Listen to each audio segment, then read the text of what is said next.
Hello class 11 students.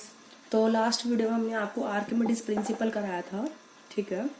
और जिससे हमने ये बताया था कि लिक्विड का वेट ऑब्जेक्ट का वेट जब हम उसको लिक्विड में डिस्प्लेस करेंगे, लिक्विड के अंदर प्लेस करेंगे तो कितना वेट उसका लॉस होगा, इसके बारे में हमने आपको बताया था।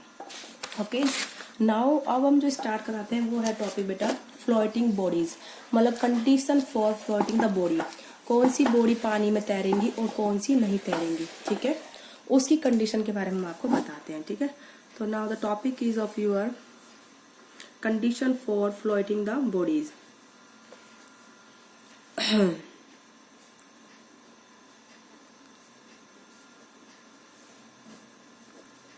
ठीक है, फ्लोटिंग बॉडीज। तो इसमें हम आपको बताते हैं कौन सी बॉडी कैसे फ्लोट होगी, ठीक है। तो नंबर फर्स्ट है, अगर बॉडी क्या कर जाए, सिंक कर जाए लिक्विड में, द बॉडी में सिंक इन द लिक्विड, मतलब जो बॉडी है वो पानी में क्या बेटा डूब जाएगी, ठीक है। कब डूबेगी पानी में बॉडी?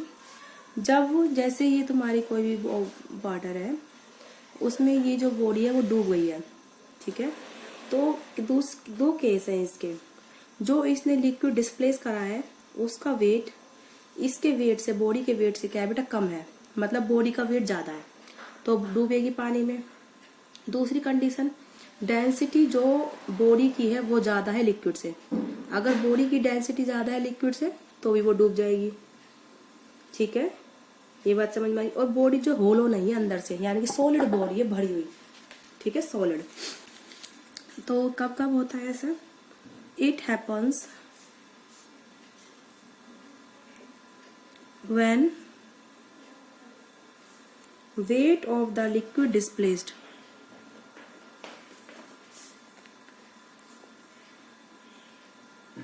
when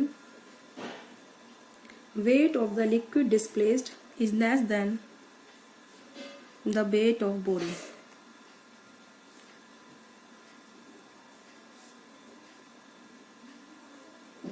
ठीक है। जो लिक्विड डिस्प्लेस हो रहा है उसका वेट क्या है, बॉडी से कम है। या फिर इन दिस केस, इस केस में क्या होना चाहिए, बॉडी इज नॉट होलो, ठीक है, फ्रॉम इनसाइड। बॉडी अंदर से होलो नहीं है, ठीक है। और जो डेंसिटी होगी, डेंसिटी जो होगी मटेरियल की ज्यादा होगी than density of liquid, and density of material of body must be greater than density of liquid, ठीक है। बॉडी की डेंसिटी लिक्विड ज्यादा होगी और बॉडी सॉलिड होगी, और जो ये वेट डिस्प्लेस करेगी वो वेट कम होगा than the weight of the body. ये कंडीशन में तो बॉडी क्या करती है, डूब जाती है। दूसरी कंडीशन आती है, द बॉडी में फ्लोट, बॉडी तैरेगी तो सही पर completely submerged in the liquid, मतलब पूरी लिक्विड में डूबी रहेगी तो। Completely submerged in liquid, body तैरेगी लेकिन पानी के अंदर ही तैरेगी, ठीक है, नीचे नहीं बैठेगी, तैरती रहेगी। इस केस में क्या होगा, weight of the liquid displaced equal to the, उसमें तो वेट कम था डिस्प्लेस लिक्विड का बॉडी के वेट से, इसमें बराबर होगा। Weight of liquid displaced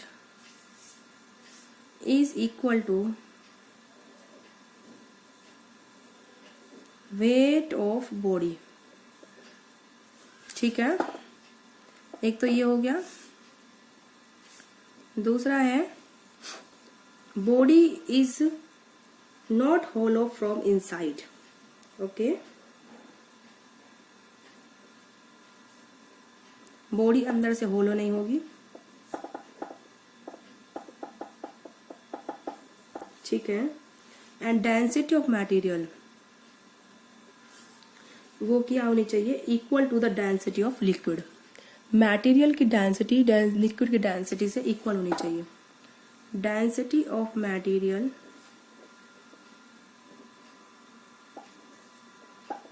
must be equal to the density of liquid।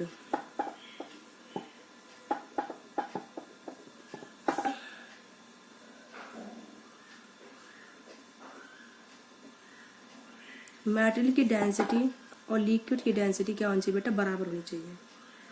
अब है थर्ड पार्ट, बॉडी फ्लोट तो कर रही है, फ्लोट तैर तो रही है, बट कुछ पार्ट डूबा हुआ है, पूरी नहीं डूबी हुई है, कुछ पार्ट डूबा हुआ है। तो द बॉडी में फ्लोट, ठीक है, with A part submerged in liquid, मतलब कुछ पार्ट उसका लिक्विड में डूबा हुआ है। With A part submerged in the liquid, ठीक है। तो इस केस में क्या होता है बेटा, weight of the liquid displaced is equal to the weight of the body.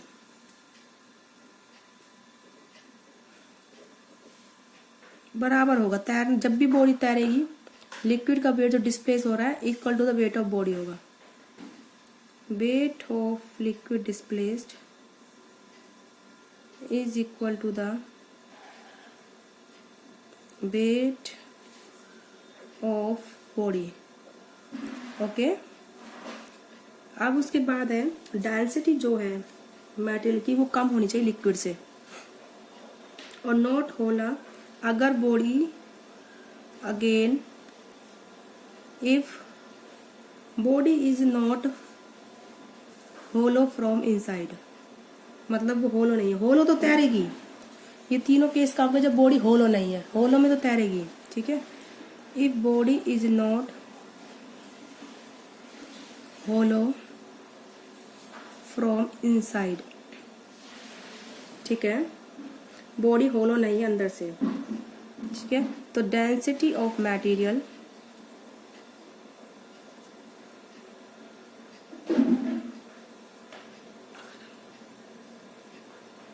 Density of material of the body, ठीक है, equal less than the density of liquid.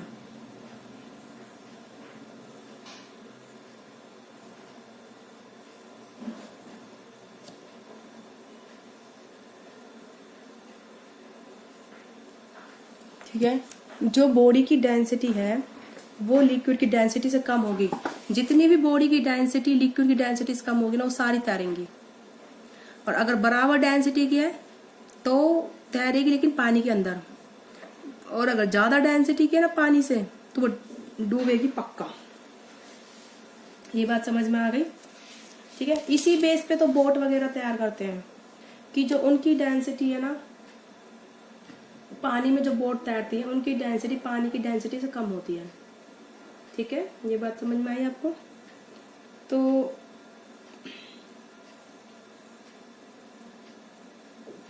अब मैं आपको एक क्वेश्चन कराती हूँ, ठीक है। देखो इस पे बेस्ड मैं आपको एक क्वेश्चन कराती हूँ। क्वेश्चन है आपका इस तरीके से, what is the buoyant force on the helium balloon. Start कराते हैं बेटा क्वेश्चन, एक सेकेंड।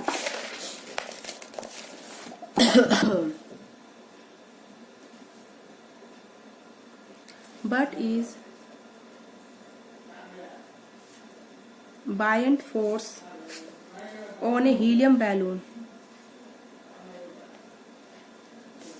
हीलियम के बैलून पर with a radius of 30 centimeter in air. If the density of air is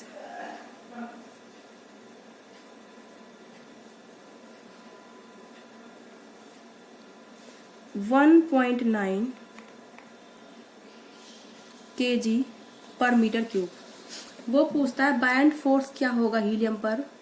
जो बैलून है उसकी रेडियस 30 सेंटीमीटर है। बोले बात समझ में आ गई। मतलब हवा में कोई बैलून है, हीलियम भरी हुई है इसके अंदर, और हवा की डेंसिटी दे रखी है, तो वो हवा में तैर रहा है, तो उस पर बायंट फोर्स लग रहा है। ठीक है, अभी हमने पढ़ाया था बायंट फोर्स मतलब जो ऊपर फोर्स लग रहा है उस पर, जितनी एयर को डिस्प्लेस करेगा, ठीक है, और जो उस एयर का वेट होगा, जैसे पानी का नहीं कराया था हमने, पानी में कोई ऑब्जेक्ट है तो उस पर ऊपर फोर्स कितना लग रहा है, जितना वेट का वो लिक्विड डिस्प्लेस करता है ना, वही तो ऊपर फोर्स लगा था बायंट। ऐसी हवा में बैलून है, तो जितनी हवा को वो हटाएगा ना, उसका जो वेट होगा वही ऊपर क्या लगा, इस पर फोर्स लगा बायंट। ओके, तो कितना वेट हटी हवा की, तो वॉल्यूम तो यही होगी, और डेंसिटी एयर की, तो उससे मास निकल के जाएगा, फिर जी से मल्टीप्लाई कर तो वेट आ जाएगा। ठीक है, तो रेडियस तो कितनी हो गई बैलून की, 30 सेंटीमीटर। ठीक है, एयर की डेंसिटी कितनी है, 1.9 kg पर मीटर क्यूब। ठीक है, तो volume of air displaced by balloon, balloon ने कितनी वॉल्यूम हवा की डिस्प्लेस करी है, हटी है। जितना खुद एयर बैलून का वॉल्यूम है वही तो हवा को हटाएगा वहां से, तो वॉल्यूम क्या हो गया बैलून का, 4/3 पाई आर क्यूब, और इतनी ही एयर की वॉल्यूम, इतनी वॉल्यूम की एयर वो हटाएगा, तो 4/3 3.14। रेडियस कितनी है बेटा, 30 सेंटीमीटर, तो यानी कि 0.3 मीटर बदल लो इसे, इसका क्यूब, तो ये आ जाएगी आपकी वॉल्यूम 0.11 मीटर क्यूब। इतनी वॉल्यूम हवा को हटाया है। अब उसका मास निकाल लो, मास ऑफ एयर डिस्प्लेस, कितने मास की एयर डिस्प्लेस हुई है, वॉल्यूम किसका, बैलून का, उतनी तो वॉल्यूम की हवा हटी है, इतनी वॉल्यूम की, और साथ में डेंसिटी ऑफ एयर। ठीक है, बैलून का वॉल्यूम कितना हो गया, 0.11 मीटर क्यूब, और डेंसिटी कितनी बेटा, 1.9, तो ये हो जाएगा, इसको आप मल्टीप्लाई करें 0.1 को 11 1.9 से, तो ये आपका आएगा बेटा 19 से कम 19, 19 से कम 19 और 20। ठीक है, तो 0.209 ये हो गया मास। ठीक है, अब है weight of the air displaced,